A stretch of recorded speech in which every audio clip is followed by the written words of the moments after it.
I know the exact time because my doorbell camera logged her stepping onto her driveway, finger already moving across the screen, before the last pump cycle had even finished. She stood there in her yoga pants and her expensive running shoes, staring at my backyard fence like it had personally offended her, talking to a dispatcher about destruction and neighborhood safety, and a man who had clearly lost his mind. The officer arrived 22 minutes later, walked my property, read the deed I handed him, looked at the covered basin, looked at Karen, looked at the stack of documentation I was already holding. He told her there was nothing he could do. She called his supervisor. The supervisor said the same thing. What happened after that, what Karen lost in the 90 days that followed, had nothing to do with the pool. The pool was just the moment she realized she had been wrong about who she was dealing with. My name is Fletcher Odom, 48 years old, 12 years as a municipal code enforcement officer for the city of Raleigh, North Carolina, then 7 more as a private compliance consultant. I have spent nearly 2 decades understanding exactly one category of knowledge with complete professional depth. What the rules say, what they permit, and what happens when someone assumes the rules do not apply to them. My wife Constance teaches environmental law at a state university 40 minutes from our house. She has been teaching it for 14 years. She understands legal frameworks the way I understand municipal codes, not as obstacles or technicalities, but as architecture, as the structure that holds everything else up. We bought our home in Birchwood Commons 8 years ago. 4-bedroom colonial on a third-acre lot in a mid-sized HOA outside Raleigh, 62 homes, well-maintained common areas, a neighborhood that had the particular settled quality of a place where people had chosen to stay. Our pool had been installed in year 3. Permitted, inspected, fully compliant. Constance had designed the safety enclosure herself after spending 2 evenings reviewing North Carolina residential code, because that is the kind of person she is. We were not unfriendly people. We had neighbors we genuinely liked, people we had known for years, families whose children had grown alongside the neighborhood. We had hosted pool parties. We had invited people over. We had never, in 5 years of pool ownership, had a complaint or an incident or a single reason to think about the gate latch more than once. Then Meredith and Gary Colfax moved in next door. Meredith, who introduced herself on day 1 as Mary, said it twice so you would remember, was 43, former events coordinator, now a self-described community builder, which appeared to mean she organized things no one had asked for and involved herself in situations that had not requested her involvement.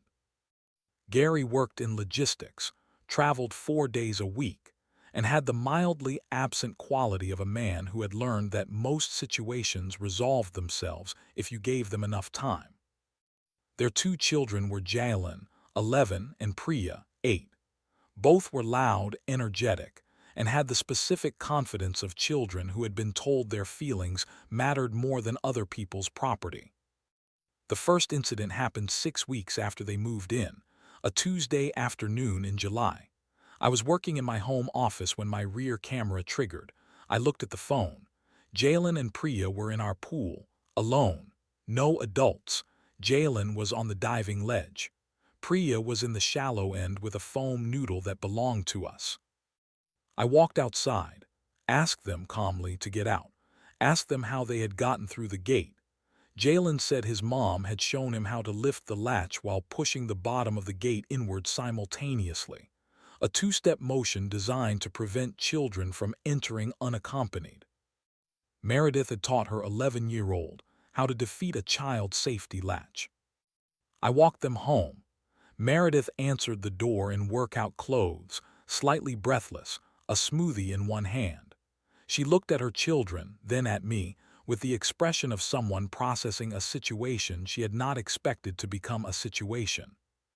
They were just swimming, she said. They were on my property without permission. I figured you wouldn't mind. It's so hot and the pool is just sitting there. I want to be precise about what happened in that moment because it matters for everything that followed. I did not raise my voice. I did not use hostile language.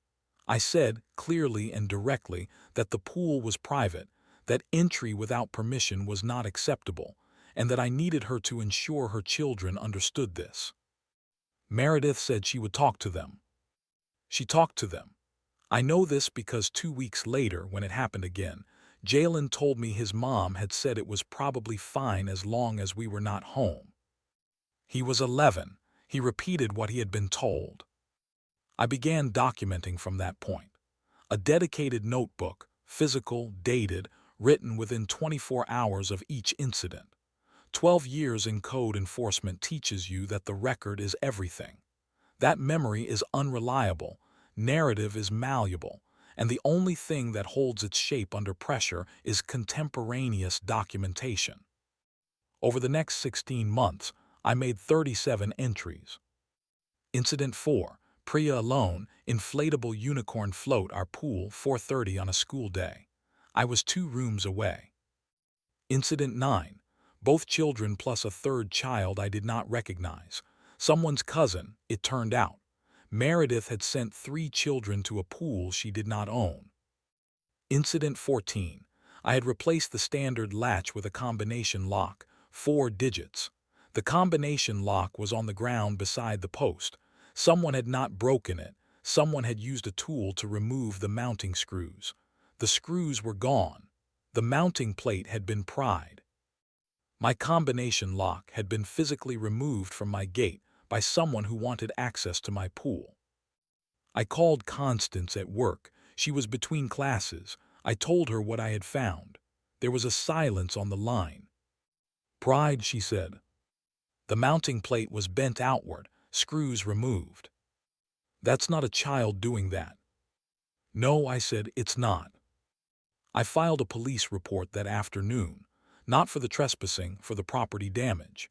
Deputy Soren responded, photographed the mounting plate, took my statement, and filed it as a Class 3 misdemeanor vandalism report. He asked if I had suspects. I said I had documentation suggesting a pattern of unauthorized entry from the adjacent property. He noted that in the report. I installed a keyed deadbolt the next morning. Heavy gauge, the kind rated for outdoor exposure, the kind that required an actual key. Then I sent Meredith a certified letter. First one. Formal, factual, no hostility. Documented the incidents. Stated that further unauthorized entry would be reported to law enforcement and that I was consulting with a property attorney. Meredith's response came 4 days later, handwritten on stationery with small blue flowers on the border. It said she was sorry I felt things had gotten out of hand and that she hoped we could resolve this neighborly. She used the word neighborly twice. She did not acknowledge the incidents. She did not address the removed lock. She said her children loved our pool and that she had always believed neighbors should share good things. Constance read the letter at the kitchen table. She set it down with the careful placement of someone deciding not to say the first thing that came to mind. "She genuinely believes the pool is partly hers," Constance said. "She's built a framework where sharing is the default, and my objection is the aberration." "That's a legally incoherent framework." "It's an emotionally coherent one," I said, "which is why it's been working for 16 months. The incidents did not stop. The keyed lock slowed things but did not end them. Incident 19 happened on a Sunday morning. I found the gate open and the pool disturbed, chairs moved, water tracking on the dry deck. I had been at the grocery store for 90 minutes. Someone had been in the pool and left before I returned. Incident 23 was a Saturday afternoon. I was home. I watched on camera as Meredith herself opened the gate with a key. She had a key to my gate. She had a key she had not been given, which meant she had either duplicated it from somewhere or had the lock picked or had obtained it through means I could not immediately determine. I stepped outside immediately. Meredith was standing at the pool edge. The children were in the water. "Where did you get a key to my gate?" I said. She turned around. She did not look alarmed. She looked like someone who had been interrupted. I had one made. You had a key made to my gate. It seemed easier than the whole back and forth. I looked at her for a long time. She met my eyes with the specific quality of a person who has thoroughly convinced themselves that what they are doing is reasonable. Get your children out of my pool, I said, and give me that key. She gave me the key. She got the children out, she left. I called Constance immediately, told her about the key. There was another silence, longer this time. She duplicated a key to your property, Constance said. Yes. Fletcher, that's not a neighbor dispute. That is someone who has made a unilateral decision that she has a right to access your private property. I know. What do you want to do? I had been thinking about this since Incident 14, since the moment I found the mounting plate pried from my fence. The pool was not the problem. The pool was the mechanism. The problem was a person who had decided, somewhere in the construction of her own worldview, that something that belonged to me also belonged to her, and who was willing to take active steps, teaching children to defeat latches, physically removing locks, duplicating keys, to maintain that access. Every measure I had taken had been countered. Every lock had been worked around. Every written communication had been acknowledged and then ignored. The pool itself had become the focal point of a conflict that was not actually about the pool. I'm thinking about draining it, I said. Constance was quiet for a moment. I could hear her thinking, the particular quality of a legal mind working through a problem. The attractive nuisance question. That's part of it. I've documented 37 incidents over 16 months. I've taken 4 escalating security measures, all of which have been circumvented. At some point, a court is going to ask what else I could have done, and the answer to that question needs to be, I removed the feature entirely. The other part, Constance asked because she knew there was one. The other part is that every measure I've taken has been treated as an obstacle to be solved. Draining the pool doesn't give her a new lock to pick. It removes the thing she wants. A long pause. You've been planning this. I've been preparing for it. There's a difference. What do you need from me? CC&R review. I know there's no provision requiring pool maintenance, but I want you to verify it against the current document version. I'll have it tonight. She did. No provision requiring maintenance. No provision restricting removal. The HOA's authority extended to what you installed, not to what you chose to stop maintaining. I sent written notice to the HOA that Thursday.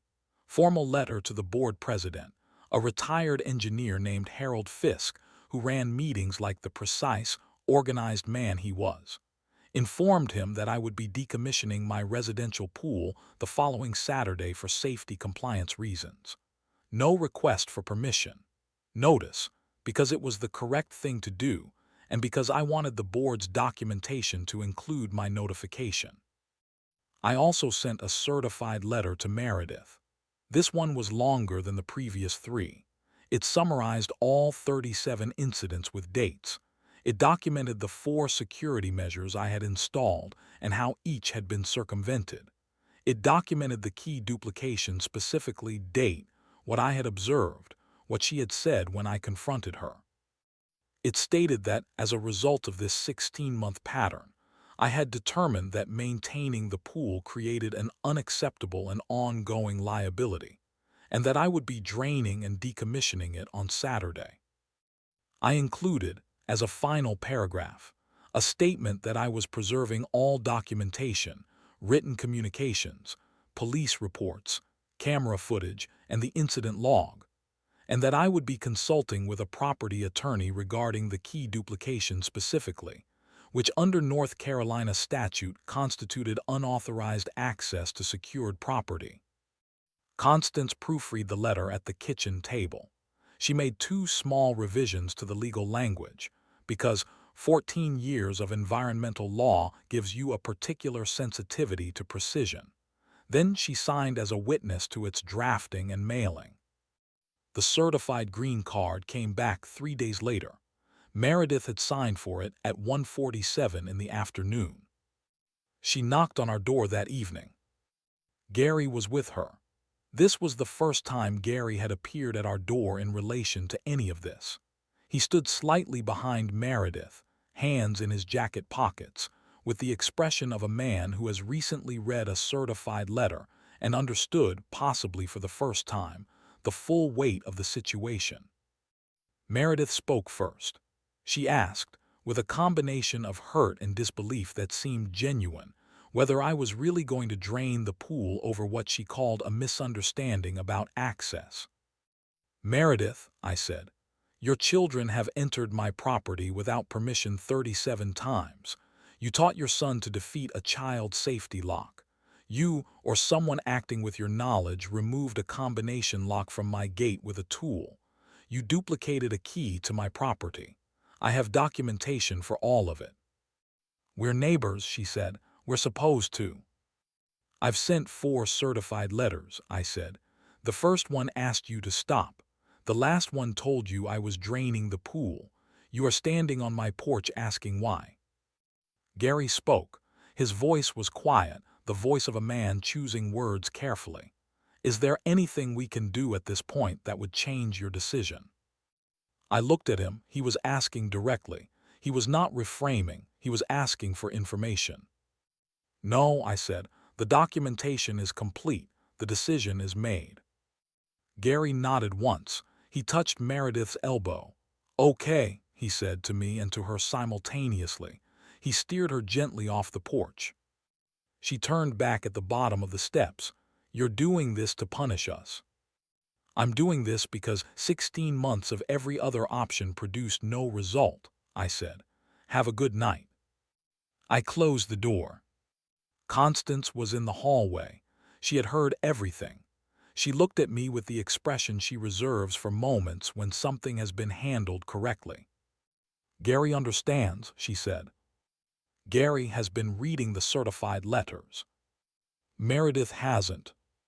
"Meredith has been reading them as evidence that I'm the problem," I said. "She'll understand Saturday." Saturday came bright and warm, the kind of October morning in North Carolina that feels like summer's final argument. The pool service crew arrived at 8. I made coffee and brought it out. The pump connected, the water began moving, and I stood on my back porch and watched it go. My neighbor on the other side, a man named Theodore Briggs, retired pharmacist, had lived in his house for 19 years, came to his fence at 8:30. He looked at the operation for a moment. "Draining it," he said. "Decommissioning." Theodore looked at the setup. He had seen Meredith's children in my pool more times than I had because he was home more often. He had mentioned it twice over the fence in passing. He nodded slowly. "Finally," he said, and went back inside. Meredith appeared at her fence at 9:15. She watched the pump for about 45 seconds. I watched her watch it. She was doing the calculation that people do when something they thought was permanent becomes visibly impermanent, the specific adjustment of a worldview meeting a fact it cannot accommodate. She went inside, came back out at 9:40 with her phone to her ear. I went inside, refilled my coffee, and continued watching the security camera feed on my phone. At 11:07, a Raleigh County Sheriff's deputy arrived. I was at the front door before he reached the porch. Deputy Calloway, probably 32, the measured professionalism of someone who has been doing this long enough to recognize the shape of a situation before anyone explains it. He said he had received a call reporting unauthorized destruction of property and possible HOA violation. I said, "Let me show you the property." I walked him to the backyard. The pool was more than halfway drained, the concrete walls pale and bare, the deep end visible, the pump working steadily. The safety cover was staged on the deck, ready for installation when the basin was empty. "Is this your property?" he asked. "Yes, deed inside if you need it." HOA restrictions on removal. I notified the board in writing Thursday. There is no provision in the CC and RS restricting removal.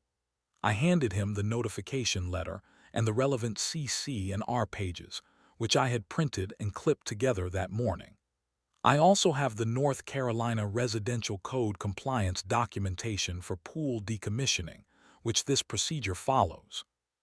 He reviewed the papers with the efficiency of someone who has been trained to extract relevant information quickly. Then he looked at me. "You prepared for this?" "I've been a code enforcement officer for 12 years, I said. "I prepare for everything."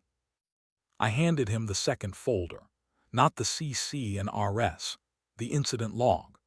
"I also want you to be aware that this decommissioning is the result of a 16-month pattern of unauthorized entries by the adjacent property owner's children, 4 escalating security measures, all of which were circumvented, and most significantly, a key duplication incident documented in this log at entry 23. He took the folder, read the top page, turn to entry 23, read it carefully. "She duplicated your key." Confirmed by her own statement when confronted. "I have it on camera." He was quiet for a moment. "Did you file a report on the key duplication?" "I have a previous vandalism report from Incident 14. I have not yet filed on the key duplication specifically, but I have the documentation." He handed the folder back to me. Then he said, "I need to go speak with the caller. I may have follow-up questions." "I'll be here." He spent about 8 minutes with Meredith in her driveway. I watched from the porch. The body language was informative. Meredith spoke at length. Deputy Calloway wrote things down. At one point he showed her something on his notepad. She shook her head. He nodded and wrote something else. He came back around. "Sir, based on what you've shown me, there's no basis for any action here. This is your private property, the work is code compliant, and you have legitimate documentation of a pattern of unauthorized access." He paused. "Regarding the key duplication, I'd recommend filing a formal report. Under North Carolina statute, duplicating a key to secured private property without authorization is a criminal matter." "I'll be at the station Monday morning," I said. He gave me his card, shook my hand, left. The pool was empty by 1 in the afternoon. Constance's crew, she had called in favors from 2 structural contractors she worked with professionally, installed the safety cover and began the basin sealing. Professional, clean, finished by 4. I stood at the edge of the covered pool as the last crew member packed up. The safety cover was taut and dark, the perimeter staked, the deck empty. The pump was disconnected. The equipment was staged for removal next week. It was very quiet. Constance came outside with 2 glasses of iced tea, handed me one. We stood there together looking at the covered basin as the afternoon light shifted. "How do you feel?" she said. "Like I did the right thing in the right way." "The key report Monday." "Yes, I want that on record before anything else happens." She sipped her tea. "Meredith is going to try something." "I know. What do you think it will be?" I thought about Meredith, about the person who had taught her child to defeat a safety latch, who had pried a lock from my fence, who had duplicated my key and walked into my backyard like it was a reasonable thing to do. About the narrative she had built in which her behavior was sharing, and my objection was hostility. "She's going to try the HOA," I said. "She'll reframe this as a community impact issue, try to get the board to force a resolution." "Can they?" "No, but she doesn't know that yet." The HOA meeting was called for the following Tuesday. Not by me, by Meredith, who had submitted a formal member request, citing what she described as deliberate property modification causing community harm and requesting the board address the matter. Harold Fisk forwarded me a copy per the CC and RS notification requirement, and I read Meredith's language carefully. She had used the phrase community harm. She had not said whose community or specified any harm that extended beyond her own preferences. She had described the pool as a neighborhood asset that had been removed without community consultation. It was the same move Karen had made, casting private property as communal, making the removal look like a taking rather than a decision. And it was going to produce the same result, because documentation does not care about narrative. I called Harold that evening. He was exactly what a retired engineer sounds like on the phone: organized, direct, unimpressed by drama. "Fletcher," he said, "you had 37 incidents. Documented. And she duplicated your gate key. On camera, confirmed by her own admission." Harold was quiet for a moment. "I'm going to run this meeting correctly. Parliamentary procedure, proper minutes, no shouting." He paused. "Bring everything." I was going to bring everything anyway. The meeting drew 29 of 62 homeowners. High for Birchwood Commons, our normal meetings ran 12 or 15. Meredith had made calls. She had reached people and told them something, and whatever she had told them had been persuasive enough to fill the room. I sat with Constance on one side of the aisle. Meredith and Gary sat on the other. Gary was in the same posture he had been in on our porch, slightly behind, hands in his lap, the posture of a man attending a proceeding he has concluded will not go well. Harold opened formally, minutes documented, parliamentary rules observed. Then Meredith had the floor. She spoke for 13 minutes. She was good at this. Events coordination for years had given her a platform presence, a way of reading a room and calibrating emotion. She talked about community. She talked about children and summer, and what it meant to live next to a pool that had been, in her words, a part of neighborhood life. She said the removal had happened suddenly and without community input. She described it as an overreaction to what she called minor issues of boundary communication. Minor issues of boundary communication. I had my notepad. I wrote that phrase down. Then I wrote the date and time. When she finished, Harold gave me the floor. I opened with the deed. Pool on private property, permits in my name, installed and maintained entirely at my expense. Then the CC&R analysis. No provision creating shared access to private amenities. No provision requiring pool maintenance. No provision restricting removal. Then the incident log, 37 entries. I read 15 of them aloud slowly with dates. The first incident, the 9th with the unrecognized third child, the 14th with the pride mounting plate, the 23rd with the key. I read entry 23 in full, date, time, what the camera showed, what Meredith said when I confronted her, the exact words she had used. I had them verbatim from my log written within 2 hours of the incident. She had a key made, because it seemed easier than the whole back and forth. The room was very quiet. I put 4 camera clips on the laptop, dated, time-stamped, showing the children entering through the gate on 4 separate occasions. I turned the laptop toward the room so everyone could see the screen.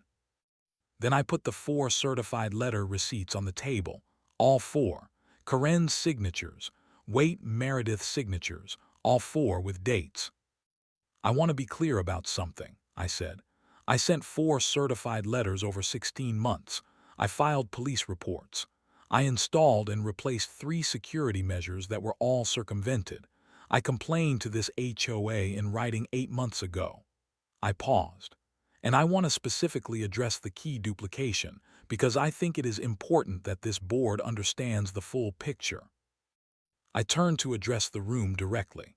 "Mrs. Colfax obtained a duplicate key to my gate without my knowledge or permission. Under North Carolina General Statute 1472-11, unauthorized duplication of a key to secure private property is a criminal act. I filed a formal report with the sheriff's office Monday morning. That report is now on record." I let that sit. Then I placed one final document on the table. Harold leaned forward to read it. "This is an attractive nuisance liability assessment prepared by a licensed property attorney," I said. "It confirms that given the documented pattern of unauthorized access, My decommissioning of the pool was not only legally permitted, but was arguably the appropriate risk mitigation response. Any future incident involving a child accessing that pool would have exposed me to significant civil liability. Every documented warning I gave and every security measure I installed became part of that liability calculation. I closed the folder. I did not drain my pool to punish anyone. I drained it because I documented 37 unauthorized entries, sent 4 certified letters, and still found a duplicate key being used to access my property. At that point, the only remaining step was removal. I took it, and I would take it again. The room was quiet in the particular way that happens when a narrative has collapsed, and nobody has yet found the new one. Harold asked Meredith directly, "Did you possess a duplicate key to Mr. Odom's gate?" Meredith glanced at Gary. Gary was looking at the table. "I had a key made," she said. "I didn't think." "A key to his property," Harold said, "that you made without his permission. I thought it would make things easier." Harold looked at her for a long moment with the expression of a retired engineer who has seen every kind of reasoning used to justify every kind of mistake. "I see." He called the vote. The board found no basis for any action against me and issued a formal note into the record that the removal had been conducted in compliance with all applicable CC and RS and municipal codes. 4-1. Meredith's sole ally on the board, a woman named Patricia Ingle who had 2 children of her own and had apparently been sympathetic to Meredith's version of events, voted no. Harold closed the meeting. People filed out. Several homeowners came up to me afterward, not to congratulate me, not to express solidarity, but to ask questions. Quiet, specific questions from people who had heard one version of a story for months and were now reorienting around a different set of facts. A woman named Sandra Okafor, 3 houses down, said she had let her children go to the Colfax house to swim once after Meredith had described it as a neighborhood pool day. She had not known the pool was not Meredith's. A man named Robert Sy said he had been told the pool was available for the whole street on weekends. He had not taken Meredith up on it, but he had believed it was a genuine offer. The picture that assembled itself over those 20 minutes in the parking lot was of a woman who had spent 16 months constructing a shared reality in which my pool was a community resource, telling neighbors this thing as though it were true, and eventually believing it so completely that my objection had registered to her not as a property boundary, but as a betrayal. Gary Colfax was standing by his car when I walked out. Meredith was not with him. He looked up when I approached. "I want to apologize," he said, "properly not in there." I waited. "I knew about the key," he said. "She told me. I said it was a bad idea. She didn't listen and I didn't push. I should have pushed." "Why didn't you?" He thought about this, the honest pause of someone not constructing an answer but actually searching for one. Because it was easier not to. She had a framework that made sense to her and arguing about it was, he stopped. "That's not an excuse." "No," I said, "but I appreciate the honesty." "Is there going to be a criminal proceeding on the key?" "I filed the report to create a record," I said. "Whether the DA pursues it is their decision. I'm not going to advocate for prosecution, but the report exists." He nodded. "What would it take?" He stopped, started again. "Is there any path where this ends without us losing everything here?" I looked at him.